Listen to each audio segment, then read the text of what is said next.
Well, hello and welcome to the Lowestoft History Sessions with Ivan Bunn, episode 6, which I guess means we've done 5 of these so far. I'm Stephen from the Rogues Shanty Chorus, and we're going live on Facebook and YouTube. We're actually part of, I know a lot of people already know this, and thank you if you do, because it means you're coming back week after week to support and tune in. But we're actually part of a wider kind of associated heritage project called the Unique Coastal Cultural and Musical Heritage of Waveney. And part of that is that we have an authentic fishing choir called the Rogues Shanty Chorus, which has been going for a long time. And because of lockdown and coronavirus and just making sure that everybody stays safe and well, we are not able to meet. And so what we started to do was we launched some virtual rehearsals, which kind of evolved into some broadcasts. And we were actually also in discussions with Ivan Bunn, who is a very well-respected author, historian and legend. And we were talking to him about the possibility of coming to deliver some talks about local heritage, local to Lowestoft in Suffolk in the UK, and Waveney and North Suffolk. And then COVID and coronavirus put paid to that. But we actually thought, well, look, we're not going to let it happen. We're not going to let it stop us having Ivan do some talks. And so for the last 5 weeks, this 6 is today, Ivan has been delivering some online talks, which have been gaining more and more popularity. So without further ado, I think I'm going to bring Ivan on screen. Evening, Ivan. Good evening all who might be there as yet. Welcome back to another session. Getting ready to go again. I trust everyone's great having a good audience week. already, Ivan. Actually, you've got. Yeah, well, the week is early, but it's not. It could certainly get better, but it could get a lot worse for me at least. Let us know what your how it is for you out there. And so, yeah, Ivan, last week you talked about. Carry on. Sorry. I was going to say, when I say I had a good week, I mean 7 days since last Monday. Yeah, exactly. Yeah. So last week, Ivan, you were talking about the trial of the Lowestoft witches, and that was extremely popular. It's been the most kind of views that we've had on a session with you so far. And so you were actually doing part 2 this week. Is that right? Yeah, that's right. For some reason, last week it went on longer than I thought it would. So we looked at the background. And some of the evidence, who was given the evidence, Lowestoft people who were given witnesses at the trial, where they lived, a little bit of their background. Prior to that, I did a couple of, as best I could, historically, thumbnail sketches of Amy Denny and Rose Cullender, who were the 2 Lowestoft women accused and executed as witches in 1662. So I thought I would start off with those last week. So instead of just being the Lowestoft witches with names, they would actually become women again. They would become women, mothers, grandmothers, wives, sisters, so that we saw them as people rather than just abstract ideas of witchcraft. I followed that up with, as I was just saying, the background to a lot of the evidence that was given, what the evidence contained, as ludicrous as some of it might sound today. And then we got to the trial, by which time I think we just about clipped 9 o'clock. I was losing my voice. So rather than skim over the last most interesting aspect of the trial, we decided to stop at that point and pick it up again this week.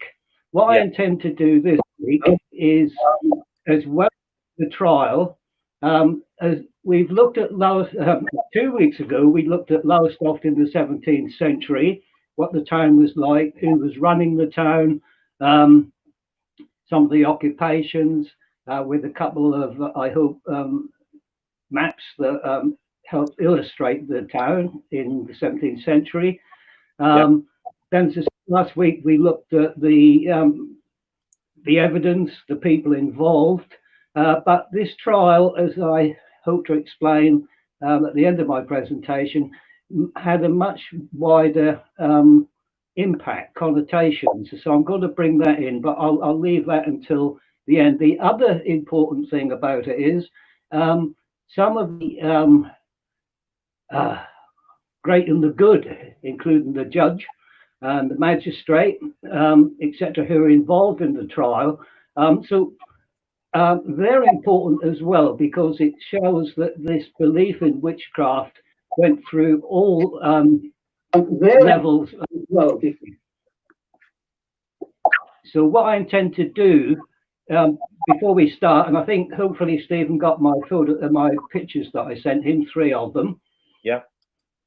Yeah. What I'm going to do first, once we get started, I'm going to give you some background information on 3 of the people, the prominent people who played a big role in the trial. So we've seen the town as it was. We've seen the witches, hopefully, Amy, Denny, Rose Calendar as they were. We've listened to the evidence. Hopefully everybody was here last week to hear what the evidence was. So this week we're going to look at the trial and its implications later. And also look at 3 people who played a big part in the outcome of this trial. So that's hopefully, fingers crossed, with the notes that I've got here. And that's what I hope to achieve tonight. So I hope you'll all hang in there and bear with me while we go through it. You won't have to stare at me while I'm talking about the people, because I've actually got pictures of the 3 people who are involved. So I'm ready to start whenever you are. There's one other little thing. Well, never mind. We'll come on to the other little thing in a moment.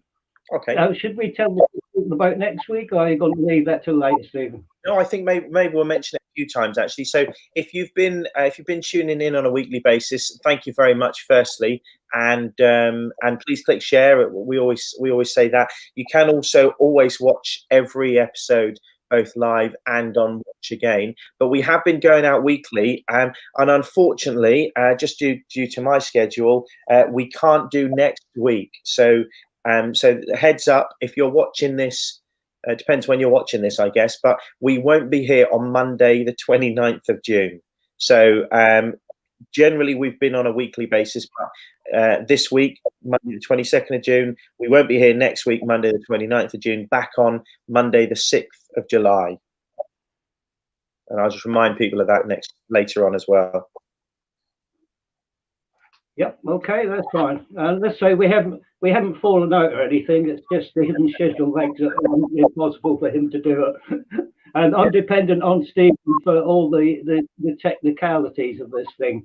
I just sit here and burble.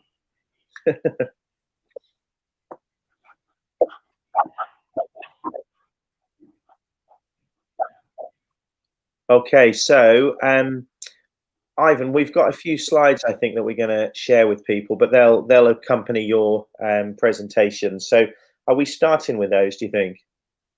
I want to start with the 3 slides, yeah. Yeah, okay. So as I just reiterate, so this is as I was just saying, we have to remember that the great and the good were also involved in this trial.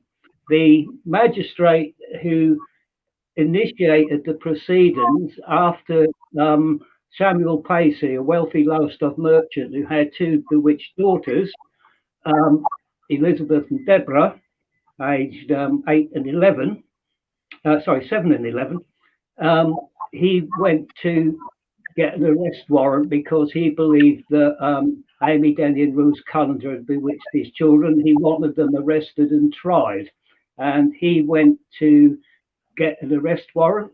According to the letter of the law, that was what you had to do. You had to get an arrest warrant from a local magistrate if the magistrate believed that there was a case to be answered. So he's the most important person in one respect, because once he issues an arrest warrant, the magistrate, he cannot acquit. He then has to let the full course of justice take place, finishing up with the accused before a grand jury at the Size Court, and let them decide whether they should stand trial or whether there wasn't enough evidence for indictment. This is what I want to talk about when I do the presentation shortly. So I want to say a little bit about the three main characters who were involved. So if you can have the first slide up, please. Of course. Okay, so the magistrate who was involved with this was quite an important guy, not only in Suffolk, but in the country as well.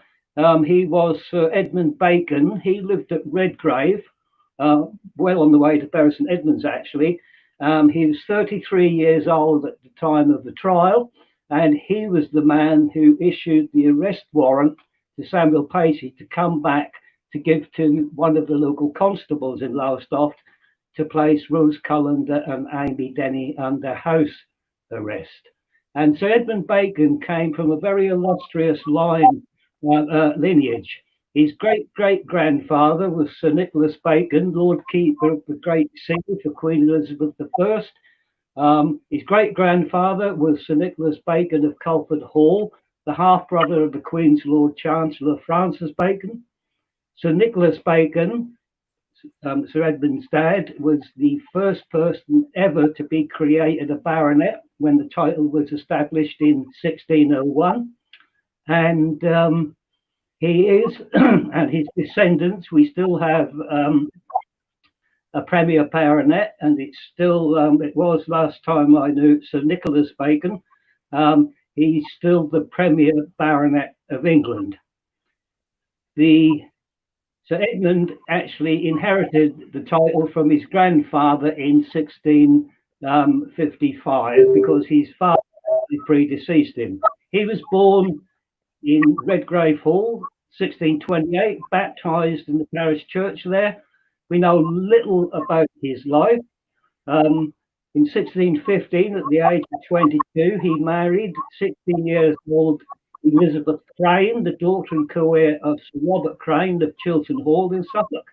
And by him, she had 6 sons and 10 daughters. They had 16 children in total.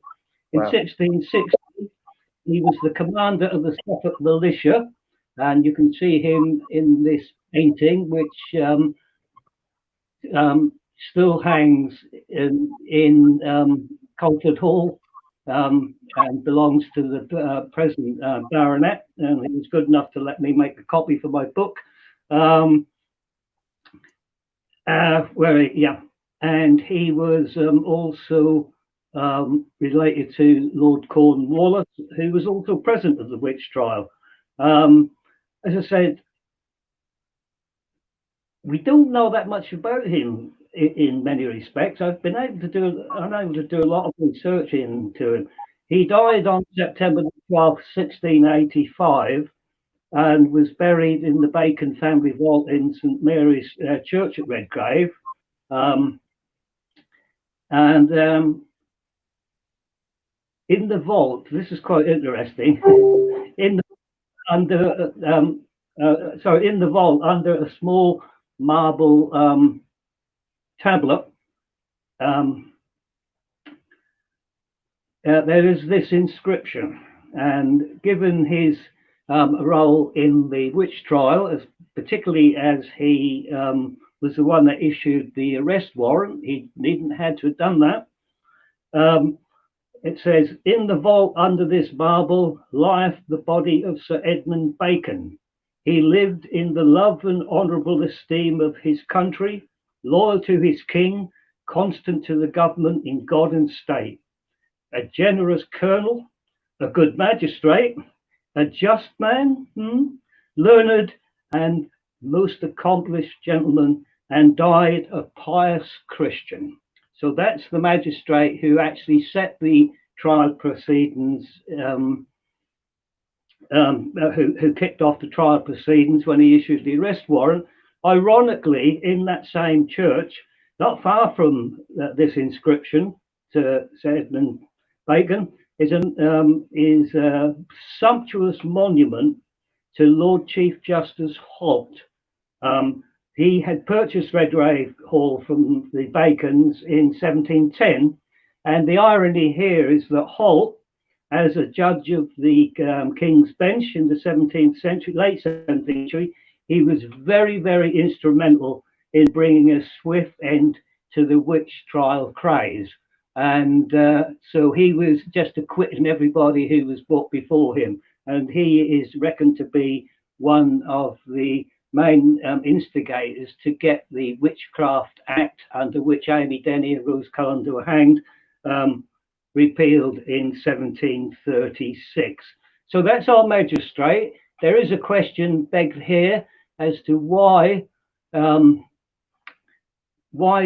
Pacey, to get an arrest warrant, didn't go to one of the magistrates who lived within a 15-mile radius of Lowestoft, why he decided he needed to go, or who pointed him in that direction, to go all the way down to Redgrave in February on horseback to go and see Sir Edmund Bacon to get the arrest warrant. There is a feeling that there's a little bit more to this than just Samuel Pacey. I'll come to it when we do the presentation as to possibly why he went. So that's our first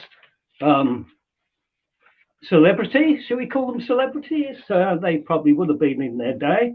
Again, sorry? Mugshot. Yeah.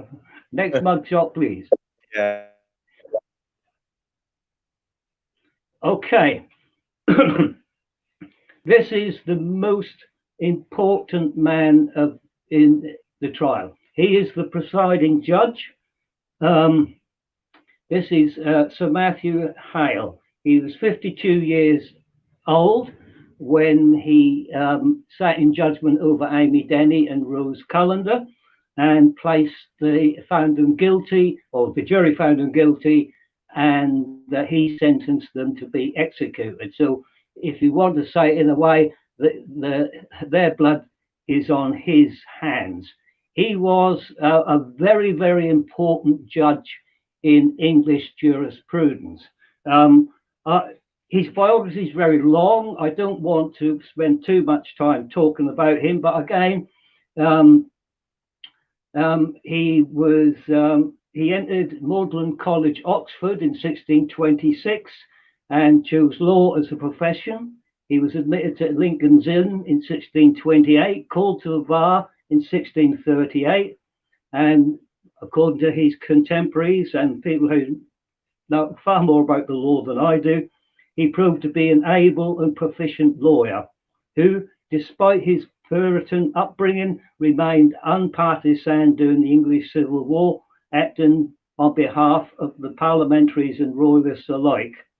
He married Anne More in 1640s. So excuse me, the daughter of Sir Henry More, a baronet. They were staunch royalists. We know for a fact this wasn't the first witch trial he'd sat in judgment over. At the Kent Summer Assize in 1658, he presided over the trial of 3 other witches, one of whom, by the name of Judith Sawkins, was sentenced to death and hanged. After the death of Oliver Cromwell, he actually resigned his position as a judge. He didn't want to serve under Richard Cromwell, Oliver Cromwell's son, and retired to private life. But when the king was restored 2 years later, Charles II that is, he elected to serve as a member of parliament and was appointed a judge again under the king. He was very concerned about the poor, so we're told, and he actually wrote a pamphlet touching provisions for the poor, which was established in 1648. And in this, he pointed out the defects in the English poor law system. He sat in Parliament in 1660. He was one of the judges nominated to try the regicides responsible for the execution of Charles I.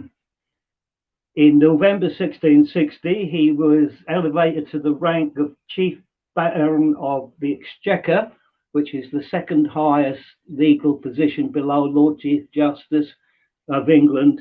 So that was the post that he held at the time of the trial. And he reluctantly accepted a knighthood.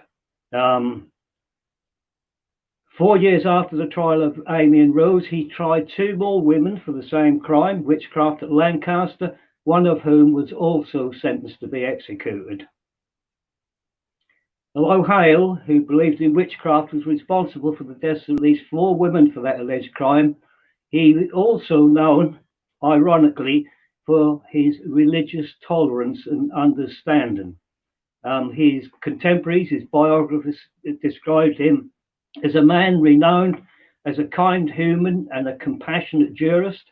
On one occasion, only 7 months before the trial of the Lowestoft witches, he paused and listened to the pitiful pleas of John Bunyan's wife for the release of her husband from Bedford jail. After the Great Fire of London in 1666, in the year 1667, a court of fire judges was set up under an Act of Parliament drafted by Hale. The court's purpose was to facilitate the rebuilding of the city, and Hale played a very important role in this.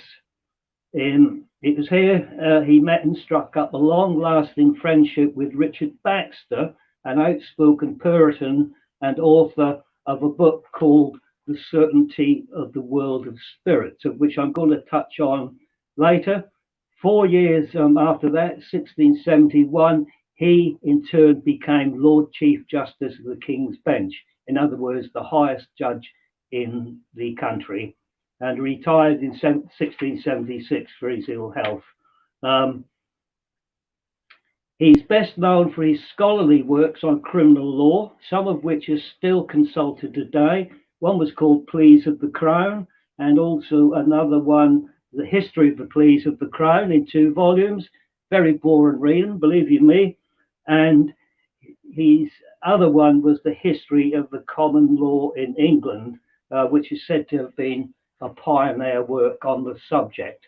And as I say, even today, he is hailed as, that's a dreadful pun, I didn't mean to say hailed, he's held up as one of the greatest leading judges and jurists in English jurisprudence history. But ever since then, his character has just been slightly stained by his involvement in the witchcraft trials. So that's our judge, who we will meet during the presentation, and we can hear a few of his words there as we go through the trial. And so we come back now to the final thumbnail sketch, biographical step. It's this man. Here's the next mugshot. Here he is. He was the expert witness.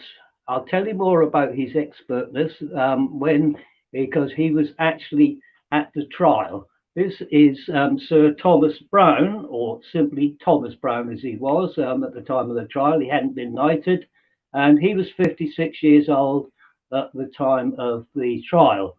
Well educated, admitted to Winchester College, one of the oldest public schools. He went to Brembrook College, and during his 6 years, he studied the usual subjects. He obtained a BA in June 1626, followed by a master's degree in 1629. And then for 3 years, he moved to France at the Montpellier Facility of Medicine. 3 years there, and also at the Padua in Italy, studying medicine. He also studied medicine at the Medical Facility of Leiden University in Holland, when he obtained his MD in 1633. Returning to England in 1634, he moved to Yorkshire for a while, where he started his first medical practice. And in 1637, he received his English MD at Oxford and moved to Norwich upon persuasion, would you believe, a friend by the name of Sir Nicholas Bacon. Here he set up his permanent practice, and he stayed there for the rest of his life. He was a married man, and he had a large family. I'm just trying to just look at my notes here, how many children that he had.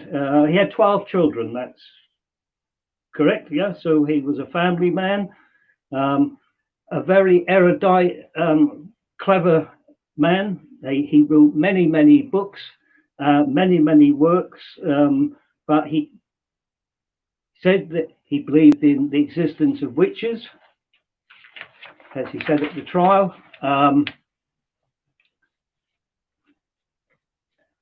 And he, again, I'm not going to go through everything that he wrote a wonderful book published in 1646. The title in Latin was Pseudodoxia Epidemicas, or subtitled Inquiries into Very Many Received Tenets and Commonly Perceived Truths, which examine both but vulgar and common errors. And this book, in actual fact, is usually referred to as vulgar errors. So I've actually got a copy of it up on my shelf there. It's heavy going if you try and read it, but it's interesting. He was interested in history, early archaeology. He wrote many papers, most of it based around Norwich. That's him, really, a very erudite, learned man. When he died, his was interred in St. Peter Mancroft Church at Norwich, and anybody who's familiar with Norwich, just beside St. Peter Mancroft, on that little open marketplace there, you can see his statue studying a broken pot and urn that he dug up somewhere in North Norfolk and wrote some papers about urn burials, and you can actually see his statue there. There is a bit of a controversy there, because when the statue went up in 1911, there was a lot of correspondence in the Norwich newspapers about it, and many people pointed the finger at him and his involvement in the trial of the Lowestoft witches, and said that there should be a plaque nearby in memory of them. So that's Sir Thomas Browne. Again, I kept it short and sweet. I don't particularly want to go on and on. I don't want to give a talk about all three of them, but I think it's important to know that from the bottom to the top, we've got a complete cross-section of society involved in the trial, which in later years would take on a lot of importance. And of course, the trial report, of which I have a copy, and I'm sure many of you have seen it. If not, if you go and look at the last week's presentation, you can see a copy of it. The trial report is hailed to be probably the most comprehensive report of an English witch, 17th century English witch trial in existence, because it's taken down verbatim by somebody who's actually at the thing what everybody says. So that basically is it as far as the three important people. If anybody wants to ping up any questions for Stephen, I can't see the comments, but if anybody needs to ping up questions, Stephen can always ping them at me before we go on. I'm just going to get a quick string slowly down there. Yeah, yeah. If anybody's got any questions, or if anybody would like to ask Ivan anything, or ask him to repeat something, or clarify anything, please just let us know in the comments, won't you? Whether that's whether you're watching on YouTube, because we are streaming on YouTube, and or Facebook. But yeah, anyway, Ivan's very happy to take questions either throughout, and we can pin them up and ask him at an appropriate point, or towards the end, whichever you prefer. Okay. Yeah. If everybody's happy for me to do that, we'll get on with the presentation. Yeah. As long as I don't this is where we get to the non-technical side of it. I actually have to physically now move my little iPad thing here and put it in front of my laptop. If you've been here for my other talks, you'll know what happens. I usually manage to boot myself offline or something while I'm moving it. So ask for your indulgence for 2 or 3 minutes while I just do that, and first evening will keep you entertained with a song or something. Yeah, well, maybe not the song, but we could talk about the song aspect of what we do. So on a Tuesday evening, we actually broadcast to both Facebook and YouTube again, and we call that the Shanty Sessions. And I think we've done 15 of those, maybe six. The 16th is tomorrow, but in the same time slot, 7:30 p.m. and in the same places, which is our Facebook page and also our new YouTube page. Paul and myself, along with various special guests, come along and we explore the role of sea shanties and maritime music for sailors and fishermen of the East Coast, and also hopefully occasionally we find a bit of provenance of where a song was sung within, if not Lowestoft or Suffolk, certainly East Anglia. And as I say, we have special guests for that. Last week's episode, we had broadcaster Zeb Soanes, who's a Lowestoft guy, but if you don't know his face, you certainly know his voice. He's the broadcaster of the shipping forecast. And we also had two wonderful folk musicians, John Ward and his wife Lynn, who treated us to some of their own lovely original music. And then tomorrow, got a couple of special guests, a lovely lady called Fiona Davies. And maybe you might not know her particularly well, but she is part of a very well-established North Norfolk family who promote and celebrate traditional East Anglian step dance. And we're going to share a video tomorrow of her father and her grandfather, who are fantastic step dancers. And Fiona carries on the tradition along actually with her son occasionally. And so Fiona's a fantastic musician. She actually curates a lot of the dance tents at various folk festivals, and she'll be joined by a guy called Robbie Nash, who'll be accompanying her, so she can not just talk about step dance but also give a bit of a demonstration. And then, as usual, Paul and I will be sort of larking about a bit too. So if you're not busy tomorrow, please do come and same time, same channels. And a couple of comments actually, just while Ivan's setting up. Sue Day says hi all. Jackie Draper says, evening all from the Drapers. Janice Marjoram, evening. Becky Smith, evening everyone. Becky Smith says, hi Collins. Linda Boyce says, hi everyone. Steve Fingleton says, good evening all. Pavel Soko, hello, afternoon. Because of course, yeah, Pavel, you're in Poland, so it's afternoon there. And Chris Collins says, evening all. So yeah, I think, Ivan, how are you doing? You set up? Yeah, I'm ready to go if the picture looks all right from your end. It looks perfect. Yes, I'm just going to maximize Ivan's screen. I'll leave you to it, Ivan, and I'll kind of dip in if you need. Otherwise, the floor is yours. Thanks, Stephen. Okay, I hope you can all see. Oh, that's a bit on the wonk, isn't it? Now I can see it bigger. That's a bit on the. Oh, see if I can straighten that up a little bit. Possibly not. Oh, I see what's matter. Is it? Just bear with me, ladies and gents. We always have this problem. I've got a little stand for this, and it doesn't work very well.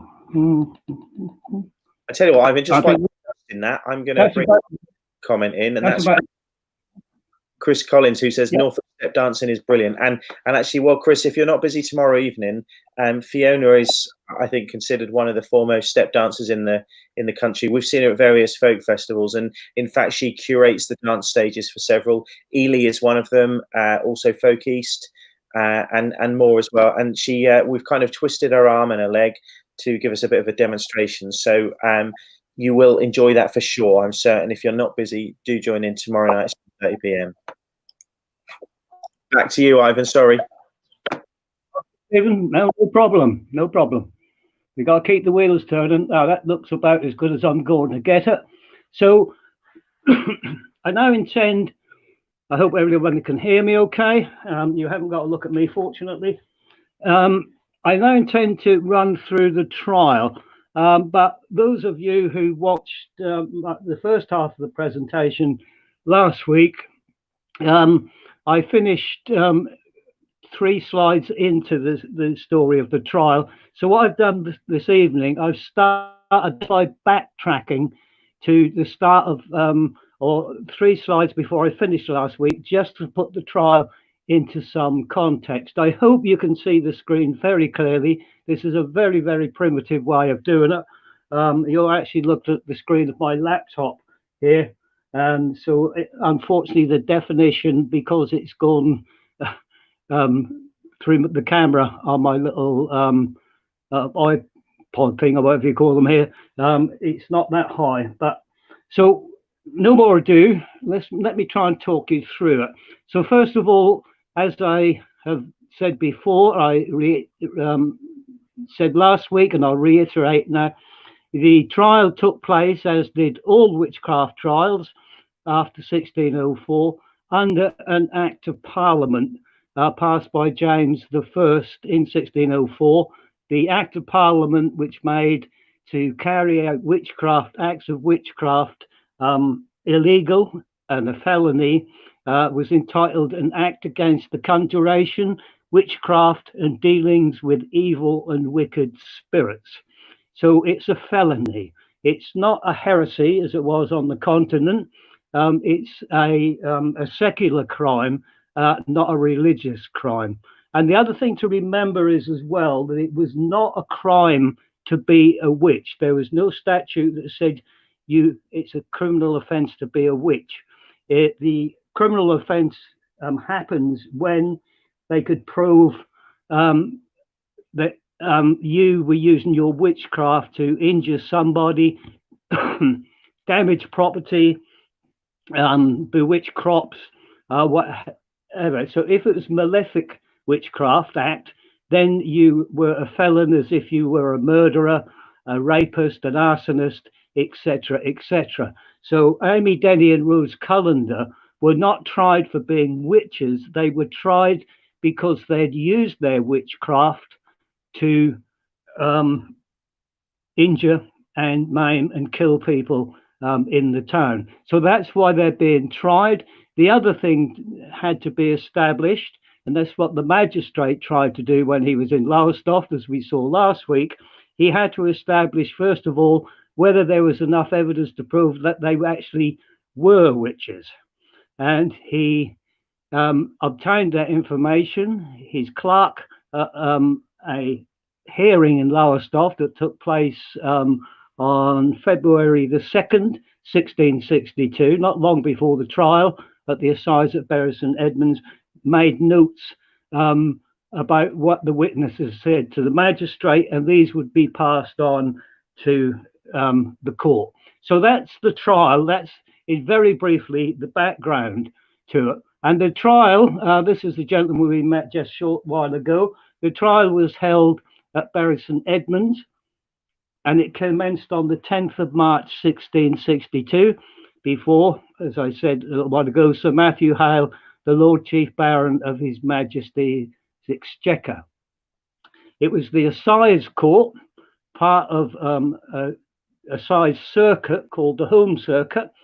Essex was on the circuit, Norfolk was on the circuit, so the judge would ride the circuit.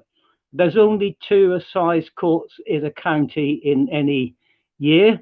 The Easter or Spring Assize, usually held round time of Easter, March, beginning of April, and the Summer Assize, usually held towards the end of August.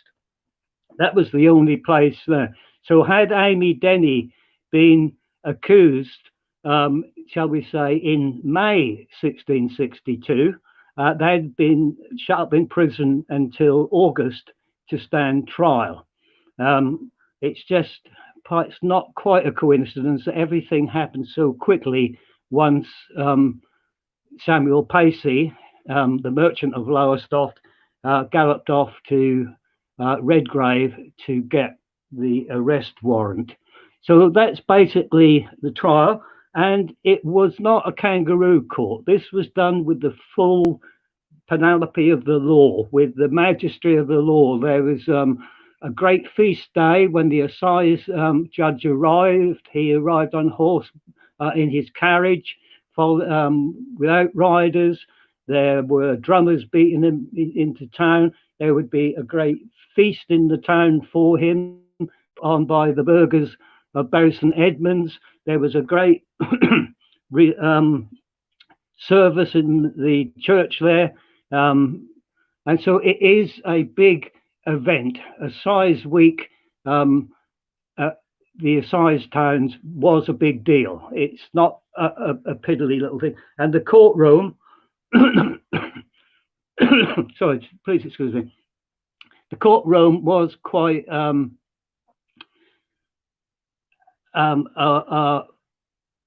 well laid out room. It's not a little back room. It's quite a spacious panelled room. As you can see, this is a photograph of one that's, I forget where it is now, but this is a 17th century courtroom that still exists. So that's where the trial would take place. But before the trial took place, and I know many of you would have seen these pictures last week, the witnesses and those accused had to be brought privately before a grand jury. I think the grand jury system in this country was abolished in the 1930s. America has a grand jury system to this day. The idea of the grand jury is there's at least 16 men on the jury, the grand jury, or in the other court, the petty jury. All men, of course, there's no women on the juries. Their job, as I said, was to decide whether the accused, in this case Amy Denny and Rose Cullender, after the grand jury had listened to all the evidence in private from all the witnesses, telling their story, looked at the notes that the clerk of the magistrate had drawn up, which they would have with them. It was then to decide whether the accused were in fact, or needed in fact, to stand trial to establish their guilt, and if they're found guilty, to be punished, or if the grand jury decided that the evidence was trivial or didn't hold water, as we'd say today, then they could acquit. They didn't have to send the person for trial at the Crown Court, the Court of Oyer and Terminer, to hear and determine. And in the case of Amy Denny and Rose Cullender and all of their accusers, and there were a lot of them, the grand jury then decided that they, being Amy Denny and Rose Cullender, should be sent to the Crown Court, the Court of Oyer and Terminer, to have their to be judged before Sir Matthew Hale and 12 good men and true, hopefully. So the grand jury obviously decided, as I said, that there was a case to be answered, and so they drew up the formal indictments. And we're very fortunate, I was very fortunate through my late colleague, Professor Gilbert Geis from the University of California. Back in the 1970s, we were able, at the Public Record Office, now the National Archive, we were able to get the original indictments. And here is one of the original indictments. And it's written in Latin, and it's formal. And again, you probably can't read this, but I can read that to you. I'm not going to read it all out. It's all in Latin. Here's the translation into English.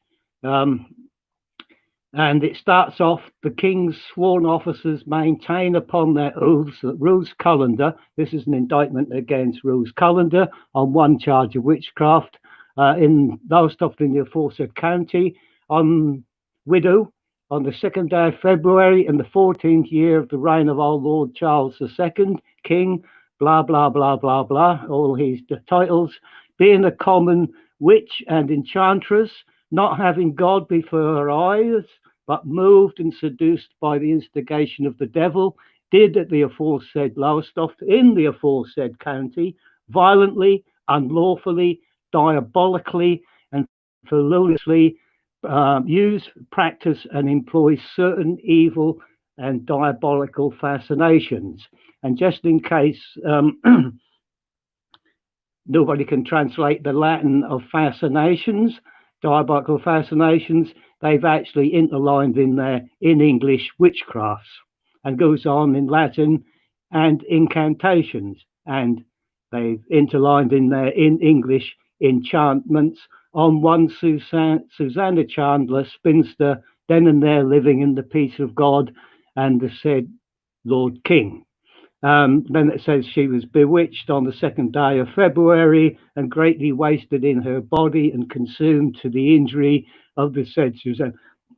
And these are pretty standard wordings on indictments in witchcraft trials, not just for Lowestoft or Suffolk, but all over the country. There must have been in the statute that they've been tried under instructions as to how an indictment should be worded.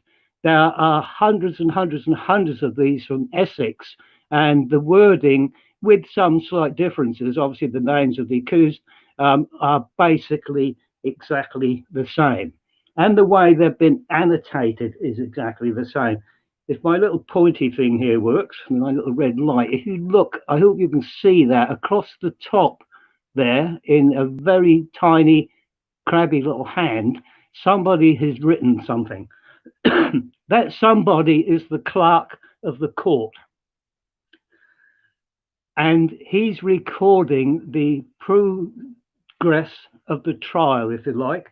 And the first, and it's in Latin, contracted Latin. The first one is "Pusi non culpatus," which means pleads not guilty. So when they're asked to put in a plea, Amy Denny and Rose Cullender both pleaded not guilty to what they were being accused of in the indictment.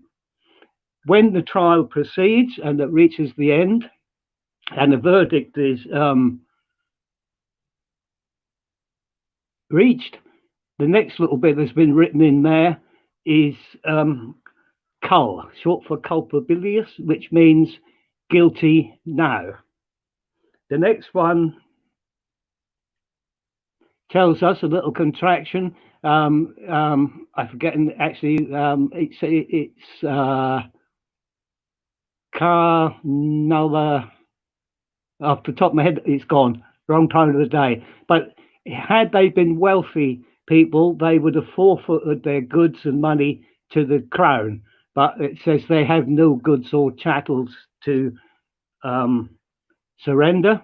And the very last entry, when sentence is passed by the judge, this one here, the Latin, he's written sus per col, which is short for suspendende per collum, which is the Latin to be hanged by the neck. So this is as close to the immediacy that we can ever get to this trial. This has actually been penned on that document as Rose Cullender and Amy Denny are standing in the dock at the Assize Court, the Court of Oyer and Terminer in Bury St Edmunds. The trial, in actual fact, lasted 3 days, which was very, very long for a normal trial. They could get through.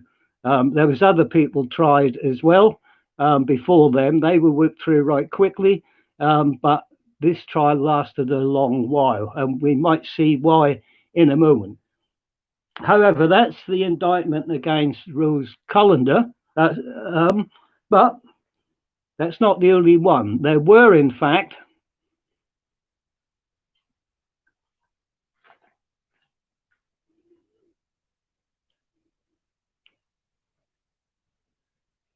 "14 separate indictments against Rose Cullender and Amy Denny. 14 indictments for using their witchcraft to harm various townsfolk in Lowestoft, and if the jury had acquitted 13 of them, they would still have been found guilty and executed if they on only one. But there's 14 of them. Interesting enough, we know the trial report, the printed trial report, published 20 years later, says that they were found guilty on 13 charges, which is true, except the person who wrote it omitted to tell the reader that there were 14 indictments, and the jury, who were retired, we were told, for only half an hour, returned a not guilty verdict on one of the indictments. So we can be pretty certain that the jury, in their way, must have been considering the evidence that they'd heard. So those are the indictments, and so the trial goes ahead. But there is hiccups.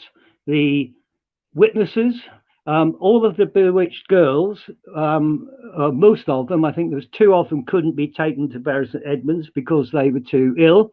The rest of the bewitched young girls who were taken down there were all unconscious. They couldn't speak. They laid in the court on benches, and their parents had to give the evidence on their behalf. And so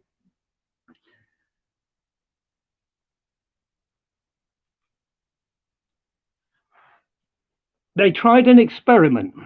And this is actually wording from the trial report, the printed trial report. And I'll read it off the screen for you because I don't know if you'll be able to read it. The trial report says, at first, during the time of the trial, there were some experiments made with persons afflicted by bringing the persons to touch them. And it was observed that when they were in the midst of their fits, to all men's apprehension, wholly deprived of all sense and understanding, closing their fists in such a manner as that the strongest man in the court could not force them open, yet by the least touch of one of the supposed witches, Rose Cullender by name, they would suddenly shriek out, opening their hands, which accident would not happen by the touch of any other person. At least they might privately see when they were touched by the said Rose Cullender, they were blindfolded, I would imagine that means, with their own aprons, and the touching took the same effect as before.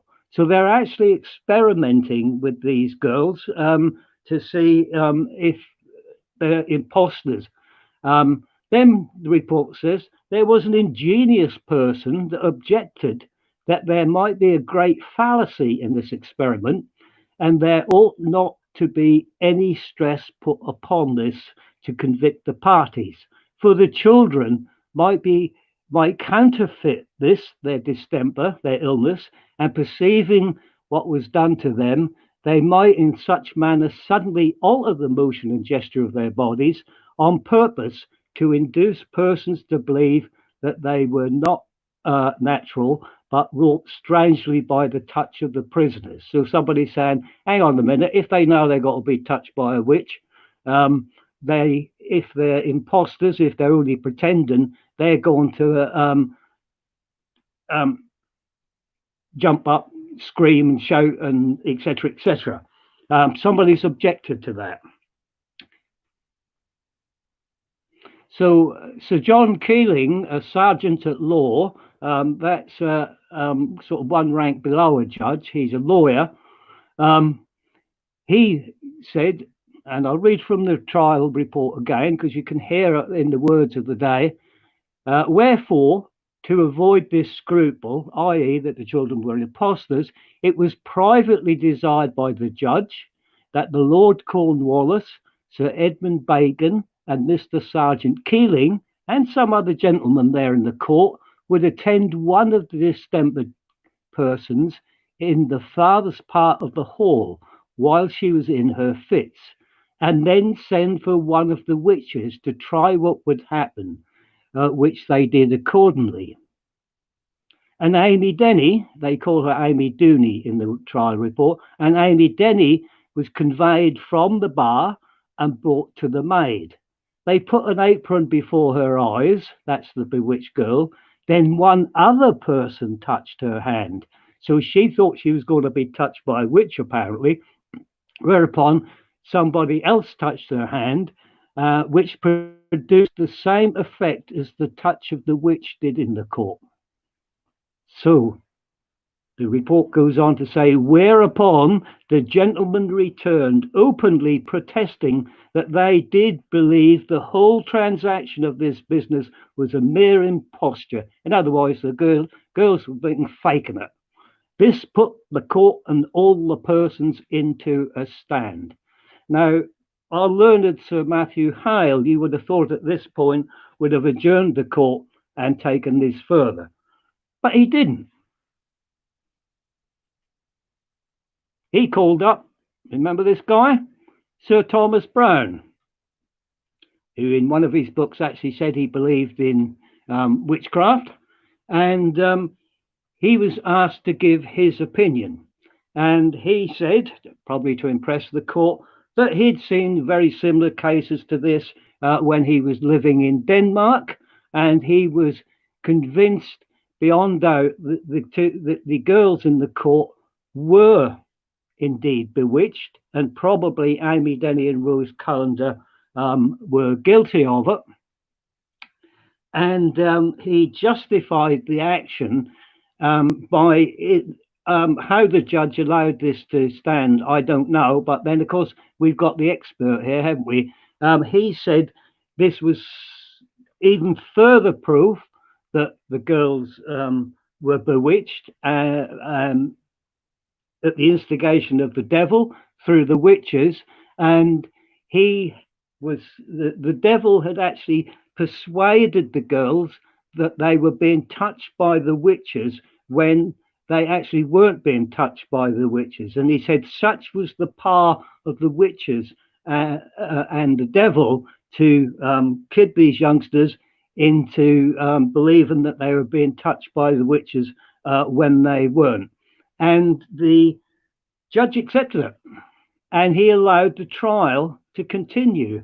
Now, the interesting thing here, this is why we think there might be an old boy net at work here. We know for a fact that Sir Thomas Browne's mate, one of his best friends, was no other than Sir Edmund Bacon, prime baronet. And in one of his books he wrote about the history of gardens, Sir Thomas Browne, in his dedication, the book was written in May 1658, 4 years before the trial. He dedicates it to my most worthy Sir Edmund Bacon, prime baronet, my true and noble friend. So we got the old boy network going on here, I'm sure. And I'm pretty certain that Sir Edmund Bacon must have told him beforehand about the trial and said, why don't you come along and see if there's anything that you can do? This is all my supposition now. So much of history is supposition, but there is something going on in the background here with the great and the good. So we go back to the trial, and here's the trial report. So the rest of the evidence is given, much of which I talked about last week. If you didn't see or listen to the talk last week, as Stephen said, it's still out there on Facebook and YouTube. So going back to the trial report, we're told this was the substance of the whole evidence given against the prisoners at the bar. You might have noticed that I haven't said anything about what the witches have said. It's because they don't have a voice. There is no counsel for the defence in 17th century trials of any sort. It's just the witnesses coming forward and making their cases before the jury, who would then come to a conclusion. There's no counsel for the defence, certainly not at this level. and there's no prosecution either, really. The fact that the grand jury has decided that they should stand trial and have examined them, that's enough. So, as I said, this was the substance of the whole evidence given against the prisoners at the bar, who, being demanded what they had to say for themselves, they replied, nothing material to anything that was proved against them. That's the only indirect, very indirect input we know they had to the trial. And so the judge would have said to them, right, Widow Callender, Widow Denny, have you got anything to say to the court? And they obviously did say something, because the person who wrote the report of the trial didn't actually tell us what they said. All he said it was, well, that nothing really to do, anything that was material to what was proved against them, i.e. it's not even worth telling you. So what did they do? Did they shout and scream at the judge? Did they say, we're innocent, you silly fools, we're not witches, we're good God-fearing women, you're all wrong, you're all mad? We don't know. But whatever it was, it didn't carry any weight, and it wasn't even worth reporting in the trial report. So after they were asked if they had anything to say and replied nothing material to anything that was proved against them, we're told the judge, whereupon the judge, in giving his direction to the jury, told them that he would not repeat the evidence unto them, lest by doing so he should wrong the evidence on the one side or the other. And this is where, as a judge, as a learned judge, he overstepped his mark, because he should have left at that, discharged the jury to the jury room to discuss the evidence they'd heard and come to a conclusion. But he went on to say he only this acquainted them that they had two things to inquire. First, whether or no these children were bewitched. Secondly, whether the prisoners at the bar were guilty of it. Okay, that's fair enough. That's what they had to decide. But he couldn't leave it at that.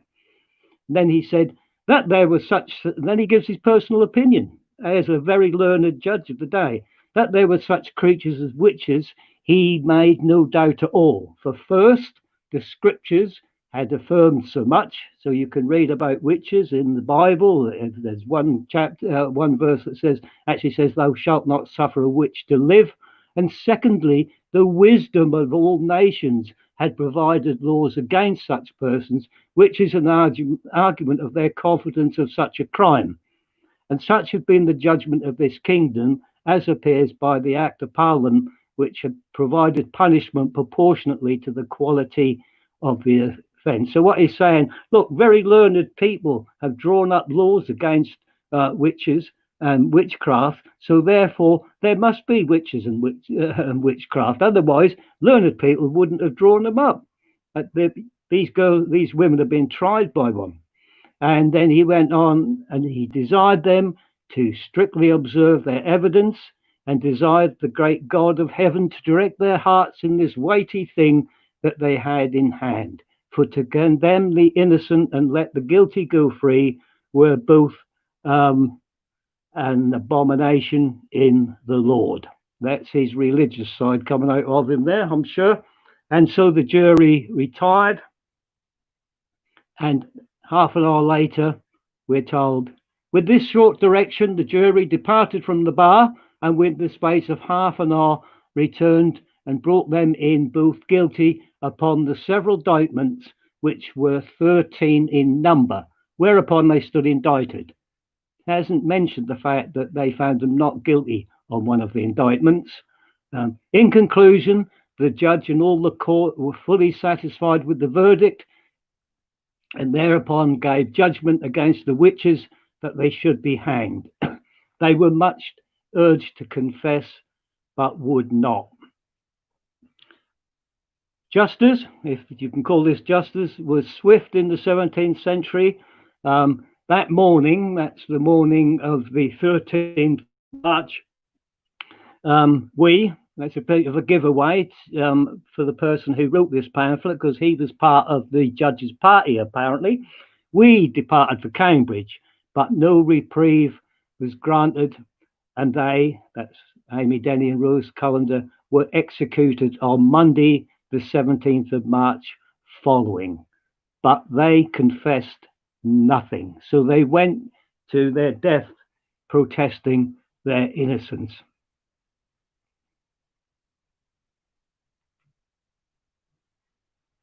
And so we come to execution. Executions in 17th century England were brutal. All executions are brutal, but this one was carried out not in Bury St Edmunds itself, but to the north of Bury St Edmunds on Shire House Heath. I don't know if you can see that red circle that's popped up on there, but that circles an ancient burial mound called the Thing How. And it was there in very, very early days. That's where the original courthouse stood. And that's where the Thing, the court, met on this ancient burial mound. That's where the courthouse stood in the early medieval period. It was later, centuries later, moved to Bury St Edmunds into the town itself on the site of the Shire Hall where Amy Denny and Rose Cullender were tried. But that was the traditional place of execution. And that's where Amy Denny and Rose Cullender would have then been taken, probably in a tumbrel or a cart, on the 17th of March 1662 and duly hanged.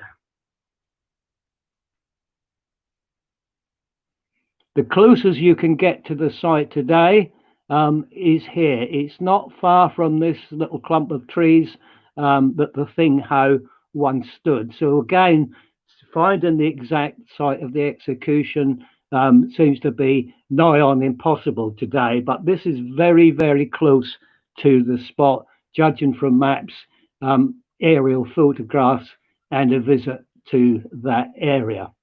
And so the execution took place. I wonder if all the Lowestoft people stayed to watch the execution, or whether they went home immediately after the trial, or whether they stayed over the weekend and waited to see the execution. Alas, we'll never know. And so the execution took place on Monday, the 17th of March, 1662. And here's a print of an execution taking place of two witches. And you can see the gallows was in actual fact made like a bit like goalposts, two uprights and the crossbar. Those to be hanged had to kneel at the bottom of the gallows, and the ropes that would hang them, the noose, or the halters as they were called, would be put round their necks. And then the hangman, as you can see in this one, he would put a ladder up against the crossbar of the gallows tree.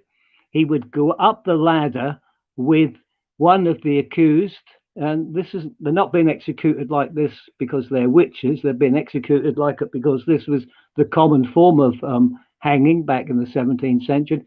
He would have taken one of the witches, thrown her over his shoulder with the noose already round her neck, gone up the ladder, and then tied the other end of the halter, the noose, to the crossbar, and then once he'd got it secured, unceremoniously dump her off his shoulder so that she swung out into space and probably slowly choked to death.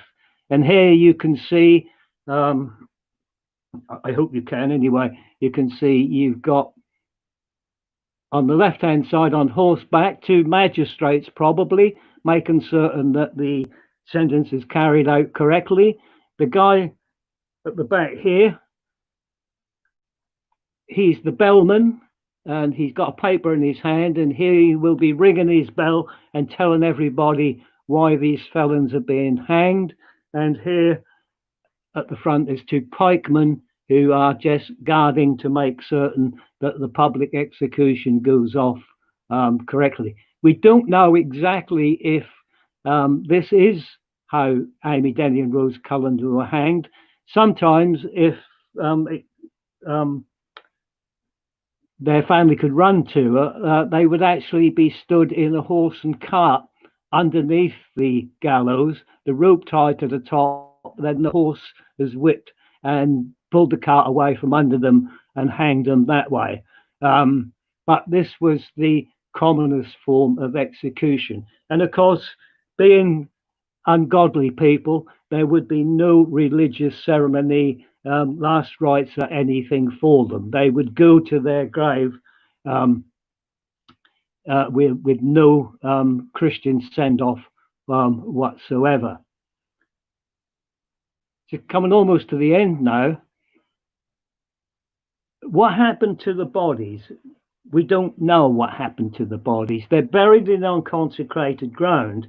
Now, these are the bodies of two witches that were discovered in St. Osoph in Essex in the 1930s. They were buried in basically in the common highway close to the houses where they lived. And their bodies were pinioned into the ground with iron stakes through their ankles, knees, arms, and what have you, pinion them to the ground. The idea being, when the day of judgment comes, as we're assured it will one day, when we all rise out of our graves and have to be judged, these witches would not even be able to rise on the day of judgment and be judged by God. They would be forever buried in the ground. So not only were they deprived of life when they were alive, not only were they killed then, they were deprived of an afterlife as well and a day of judgment. So in March 1881, going through the Lowestoft journals, I came across two press reports. The first one on the left, which I'll read out to you, says, "Discovery of human remains. On Wednesday, an interesting discovery of human remains took place as follows. It appears that while the workmen in the employ of the gas company were breaking up the ground for laying pipes for gas in St. Margaret's Church, Lowestoft, when near the three-cornered green at the junction of the roads leading to the churchyard, they found two skeletons in perfect state of preservation. Unfortunately for those who could have possibly given some information about the remains, the men at once dissevered the bones of the skeletons and took them away, much to the annoyance of the authorities. Considerable interest has been excited on the subject, and conjecture on how they came there and to whom they belonged. They were only about 6 inches from the surface, and it has been mooted at the possibility of there having been the remains of persons supposed to have been witches, who were never allowed to be buried in but near the churchyard. That they had never been in the churchyard is certain, because the spot where they were discovered has never belonged to the sacred enclosure." And I can't believe, well, I suppose I can, back 1881, there was no formal inquiry or anything. The workmen just were allowed to rip the bones out of the ground and get rid of them. Admittedly, the authorities were annoyed. The following week, on March the 17th, 1881, a letter appears in the journal, really criticising what the members of the gas company had done. And there is speculation there that, if I can just get there have been singular tales in the past of such interments, that's of witches. And one of the guidebooks of the town makes mention of such people as witches, among such being Rose Cullender and Amy Dooney. I wonder whether these belong to such characters, because if so, and they could only wake, if so, and they could only wake up again, they would find the march of intellect had made great progress, and that they could now pursue their calling without any fear of the hangman or executioner of that kind. So there is a possibility that Amy Denny and Rose Cullender were brought to back to Lowestoft. Their bodies were brought back to Lowestoft.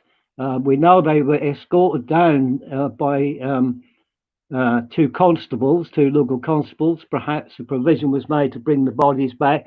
As an example to everybody, they were buried in unconsecrated ground, temptingly close to the consecrated ground where everybody else in Lowestoft were buried. We know exactly where the site is. So here on the map, I hope again you can see on the map, you can see that here is St Margaret's Church. Let's get my little light on here, make sure I press it. There's St Margaret's Church. Here's St Margaret's Road. And here's Church Road. And here's what would become the northern end of Rotterdam Road. And the triangle of land is just there with the red arrow pointing to it. That's now near Church Green. That's where you cross over. There's a little traffic island there you can cross over to. That's the exact spot where the bodies were found. There's also an interesting aside there. Executed criminals were often buried at crossroads because the idea being, should their ghost arise out of the ground, they would be confused as to which way to go because they're at a crossroads. And although it's not exactly a crossroad, it's quite interesting that you've got present day Church Road running here. You've got present day St Margaret's Road coming down here. And this is a track here which would be widened and become, at a later date, would be only a few years after this, would become the northern end of Rotterdam Road. So perhaps they were buried at the crossroads as well. Alas, we never know. That's more or less, well, it's the end of the story, although there's a lot more to it. But I just want to go on with a postscript while I'm at it. And so my postscript, it's an epilogue. And I'm sure many of you out there have heard of the infamous Salem witch trials that were held in 1692 at Salem in Massachusetts, where over 200 plus women in a short period of time were accused of being witches. And many of them, well, I'm trying to think how many it was. I think it's 20 of them were actually hanged before the thing really basically burnt itself out. But it's a horrendous story. Now, the magistrates there were concerned when information was laid before them about the accusations made against the witches, that many of the bewitched girls and young women claimed that they saw the ghosts, the spectres of the women who were witches, tormenting them, coming to their bedsides and what have you. And that's similar, almost exactly the same as some of the evidence that was given against Amy Denny and Rose Cullender. And apparently this put the magistrates of Salem into a bit of a stand because they weren't certain whether it was permissible evidence or not.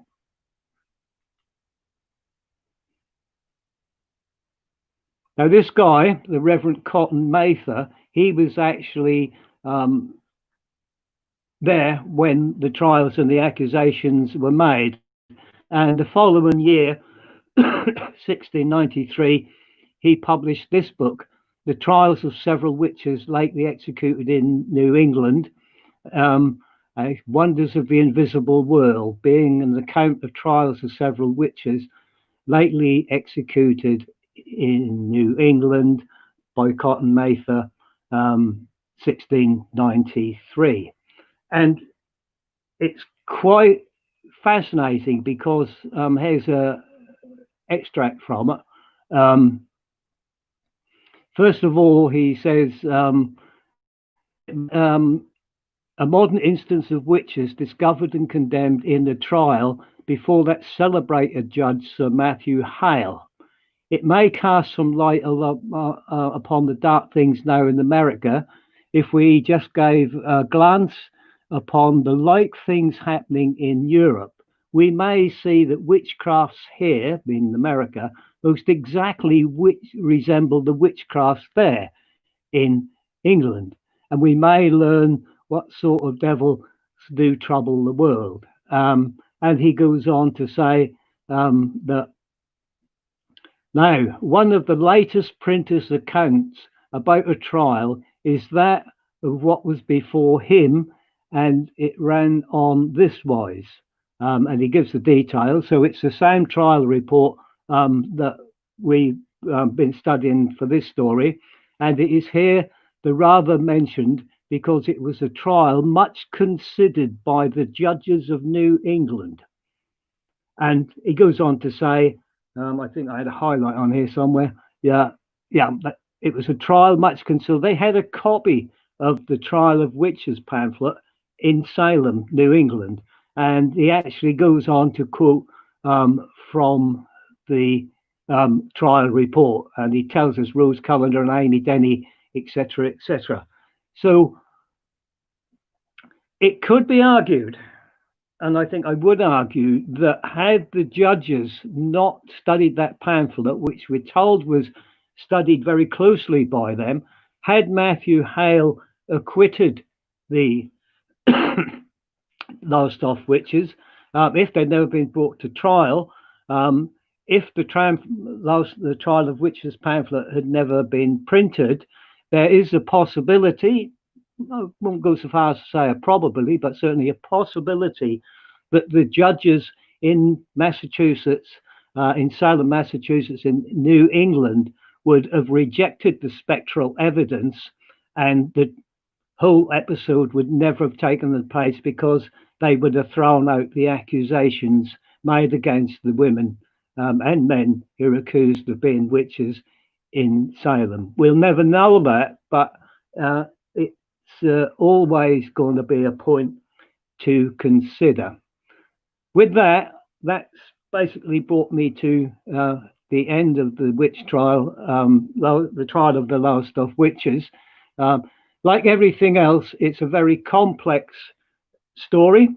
Somebody once said that witchcraft accusations are as complex as human life itself, and I'm sure that's true. So I'm going to hand you back to Stephen now, while I just take this little thing and put it back so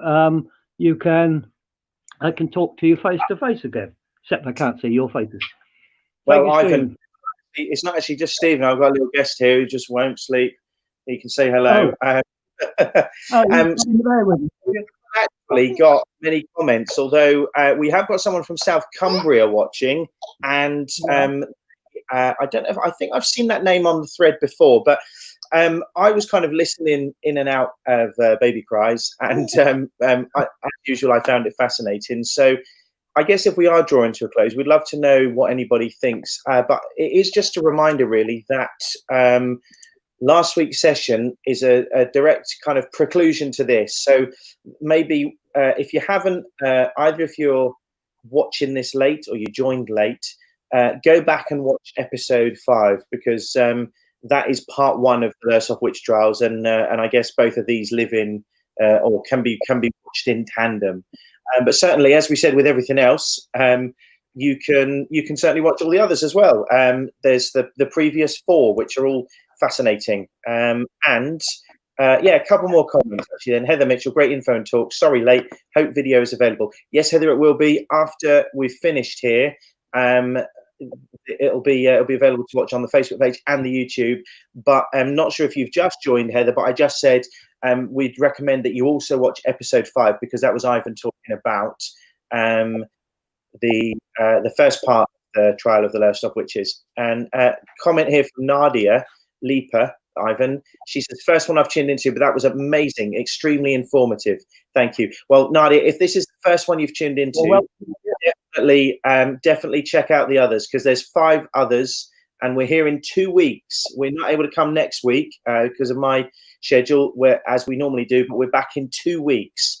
But Nadia, if you enjoyed this, as you said you have, check out the previous 5. They're all about the history of Lowestoft, Suffolk and Waveney, various different elements, and you'll find them equally fascinating. Linda Boyce, Ivan, says, thank you, Ivan. And I'm just looking at, actually, Chris says, the old boy network still goes on today. Far, far. Yeah, absolutely, doesn't it just? If I could just cut across this, Stephen, in a fortnight's time, I plan to do it next week, but I won't. As I promised, we're going to come a little bit up to date, and I'm going to do my talk and presentation about the history of South Lowestoft, also known as Kirkley in its ancient name.